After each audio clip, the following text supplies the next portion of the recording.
Sveiki, pakalbėkime apie burnos ertmės priežiūrą bedantėje burnytėje. Ar kada nors susimąstėte, kad pieniniai dantukai formuotis pradeda dar tarp 6 ir 8 nėštumo savaitės, kuomet vaisius dar yra mamos pilvelyje? Na, o gimus burnos ertmėje ant gleivinės liežuvio nusėda mamos pieno ar mišinuko likučiai, kurie tampa maistu čia jau gyvenančiams bakterijoms. Labai svarbu, kad vos išdygus dantukų krašteliams burnos ertmėje esančios bakterijos jau imasi darbo, naudoja cukrų, rastą burnos ertmėje, išskiria rūgštį ir ima veikti vos išdygusių dantukų emalį. Tad labai svarbu prižiūrėti kūdikio burnos ertmę dar net tuomet, kai dantukai neišdygę, nes tik taip užtikrinsime burnos mikrobiotos pusiausvyrą.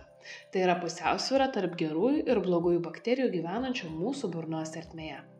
Keli pagrindiniai principai prižiūrint bedantę kūdikio burnytę. Tai visų pirma, valykime burnos ertmę 2 kartus dienoje.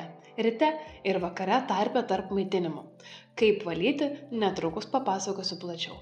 Kitas principas būtų nebučiuoti kūdikio į lūpas. Žinoma, norisi savo mažylį išbučiuoti nuo galvos iki kojų, bet nepamirškite, kad bučiuojant į lūpas kartu su bučiniais vaikui perduosime ne tik gerasias bakterijas, bet ir blogasias, o taip pat ir visus virusus, kuriuos patys nešiojamės. Ypač svarbu paminėti, kad jokių būdų nebučiuokime kūdikio į lūpas, jeigu sergate aktyvią lūpų pūslelinės formą. Kad ir mums šis virusas nėra toks pavojingas, bet kūdikiams, kuriems dar yra nepilnai susiformavęs imunitetas, šis virusas gali būti itin pavojingas. Tad nepamirškite, jeigu jau bučiuojate savo mažylį, jokių būdų nebučiuokite jo tiesiai į lūpas. O sergant lūpų pūslelinę, išvis geriau vaikiuko nebučiuoti.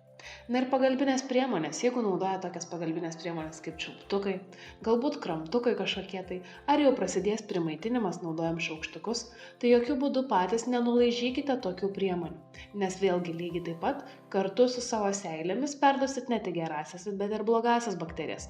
Ir taip pat nedažykite čiulptukų medumi. Iš seniau yra likęs manymas, kad jeigu jau vaikas nenori to čiulptuko, padažysi medumi ir nures.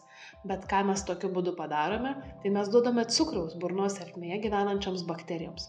Na, o bakterijos tą cukrų naudoja kaip maisto šaltinį ir kolonizuoja dar bedantę kūdikio burnytę. Ir tuomet išdygus tik pirmiesiams pieninių dantukų krašteliams, mes jau turime burnos ertmėje didelį kiekį bakterijų sukeliančią duonį, kurios iš karto naudoja cukrų, išskiria rūgštį ir pradeda gadinti mūsų pirmųjų dantukų, pieninių dantukų emalį. Tad kaipgi reikia čia nuvalyti tą bedantę burnytę, kad liktų kuo mažiau tų maisto likučių ir kuo mažiau tų bakterijų.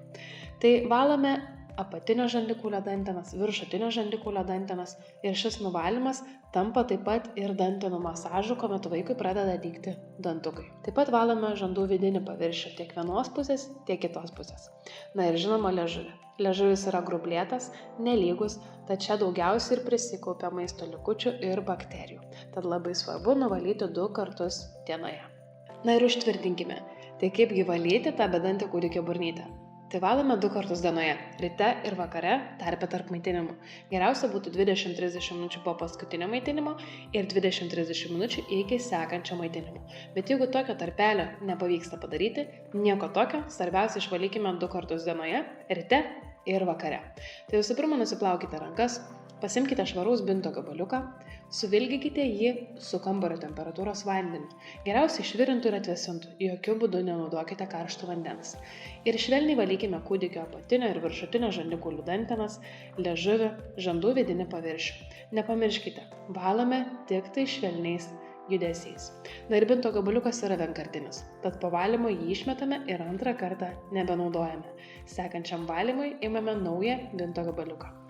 Ir nepamirškite, vaikas ima pavyzdį iš jūsų, tad būkite geras pavyzdys savo vaikams. Palikite tarpdančius dantis ir liežuvį 2 kartus dienoje.